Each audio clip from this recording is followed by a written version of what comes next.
Berpikir kritis adalah konsep untuk merespons sebuah pemikiran atau teorema yang kita terima. Respon tersebut melibatkan kemampuan untuk mengevaluasi secara sistematis.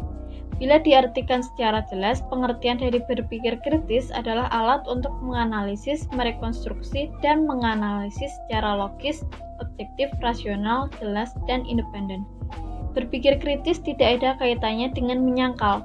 Justru dengan berpikir kritis, individu didorong untuk lebih terbuka dengan setiap kemungkinan dan setiap pandangan. Karena berpikir kritis menuntut individu untuk selalu reflektif, di mana individu harus menguji setiap argumen, sikap, dan tindakan yang telah diperbuat. Lanjut pada karakteristik berpikir kritis. Dalam karakteristik berpikir kritis ini, ada dua ilmuwan yang mengemukakan pendapatnya dengan beberapa komponen yang berbeda. Menurut Sharif dan Hufdong, terdapat 4 komponen dalam berpikir kritis, yaitu sebagai berikut. Yang pertama, ada basic operation of reasoning, di mana untuk berpikir seseorang memiliki kemampuan untuk menjelaskan, mengeneralisasikan, menarik kesimpulan dedukatif, serta merumuskan langkah-langkah logis secara mental. Selanjutnya, ada domain specific knowledge, di mana untuk memecahkan suatu konflik, seseorang harus memiliki pengetahuan tentang person dan dengan siapa ia memiliki konflik tersebut. Yang ketiga, ada metacognitive knowledge, di mana pemikiran kritis yang efektif mengharuskan seseorang untuk mengawasi ketika ia mencoba untuk benar-benar memahami suatu ide serta menyadari kapan ia memerlukan informasi baru dan bagaimana ia dapat mudah mengumpulkan serta mempelajari informasi tersebut. Lalu yang keempat, ada value, belief, and disposition, di mana berpikir secara kritis berarti melakukan penilaian secara adil dan objektif, serta ada keyakinan dalam dirinya bahwa pemikiran benar-benar mengarah pada solusi. Sedangkan menurut Bayer, terdapat 6 karakteristik dalam kemampuan berpikir kritis, yaitu yang pertama ada watak, di mana seseorang yang mempunyai keterampilan berpikir kritis memiliki sikap yang tidak mudah percaya, sangat terbuka, menghargai kejujuran, serta respek terhadap berbagai macam pendapat, dan dapat merubah sikapnya ketika ia mendapat sebuah pendapat yang dianggapnya baik bagi dirinya. Lalu yang kedua ada kriteria. Dalam berpikir kritis ini, kita harus memiliki sebuah kriteria atau patokan. Meskipun sebuah argumen dapat disusun dari beberapa sumber, namun akan mempunyai kriteria yang berbeda-beda. Yang ketiga ada argumen. Secara umum, argumen dapat diartikan sebagai alasan yang dapat dipakai untuk memperkuat atau menolak suatu pendapat, pendirian, ataupun gagasan. Dalam keterampilan berpikir kritis, akan meliputi kegiatan pengenalan, penilaian, dan penyusunan argumen. Lalu yang keempat ada sudut pandang.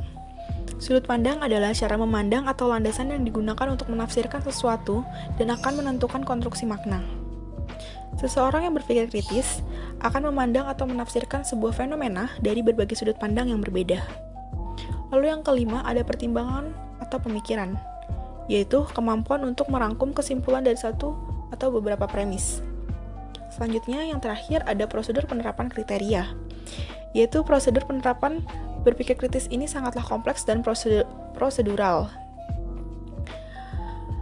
Prosedur tersebut akan meliputi perumusan masalah, menentukan keputusan yang akan diambil, dan mengidentifikasikan asumsi atau pemikiran-pemikiran yang berbeda itu. Manfaat critical thinking. Yang pertama, critical thinking adalah aset yang tidak akan pernah habis. Kemampuan untuk berpikir secara jernih dan rasional sangat penting untuk dimiliki.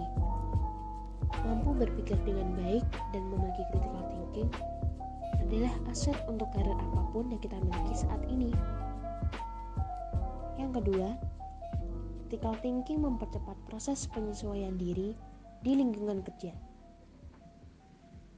Dengan critical thinking, ia akan mampu menganalisis informasi, mengintegrasikan pengetahuan yang beragam dalam memecahkan sebuah masalah. Yang ketiga, critical thinking dapat meningkatkan kreativitas. Untuk menghasilkan solusi kreatif dari sebuah masalah yang terjadi di tempat kerja, tidak hanya dibutuhkan ide-ide baru, namun kita juga harus memperhatikan detailnya. Apakah ide-ide yang dihasilkan tersebut berguna dan relevan terhadap tugas yang ada? Critical thinking memainkan sebuah peranan penting dalam mengevaluasi ide-ide baru, memilih yang terbaik, kemudian mengubahnya jika memang diperlukan. Yang keempat, pemilik critical thinking dapat menjadi rekan kerja yang baik. Ketika kita berpikiran terbuka, tidak kaku, dan mau menerima pendapat orang lain, tentu kita akan lebih mudah dihormati oleh rekan kerja. Yang kelima, tidak mudah tertipu.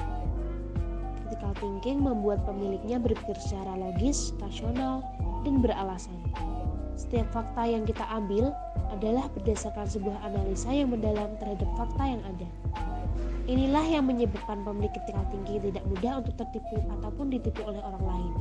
Sebaliknya, critical thinking membuat kita lebih selektif dalam mengolah sebuah informasi yang ada. Kita tidak akan dengan mudah mempercayai secara langsung begitu saja tanpa analisa yang logis, nalar, dan rasional. Tingkatan atau jenis keterampilan berpikir kritis ada 3, yaitu yang pertama mendefinisikan dan mengklarifikasi masalah, dan yang kedua menentukan informasi-informasi yang relevan dengan masalah, dan yang terakhir menyelesaikan masalah atau menggambarkan konklusi. Penerapan berpikir kritis di lingkungan sekolah yaitu 1. Bersikap terbuka terhadap memberi pendapat dan menerima pendapat. 2. Bertanya dan mencoba memahami kepada guru apabila terdapat hal-hal yang tidak dimengerti. 3. Membuat kesimpulan hasil percobaan pengamatan dengan mempertimbangkan alasan dan bukti. 4. Berani memberikan suatu pendapat atau kritikan terhadap orang lain dengan bahasa yang sopan dan mudah dimengerti. 5. Mampu menghasilkan sesuatu yang inovatif dan kreatif. 6. Jika ada teman yang menyontek saat ujian, sebaiknya mencari bukti dulu kemudian memberitahu guru.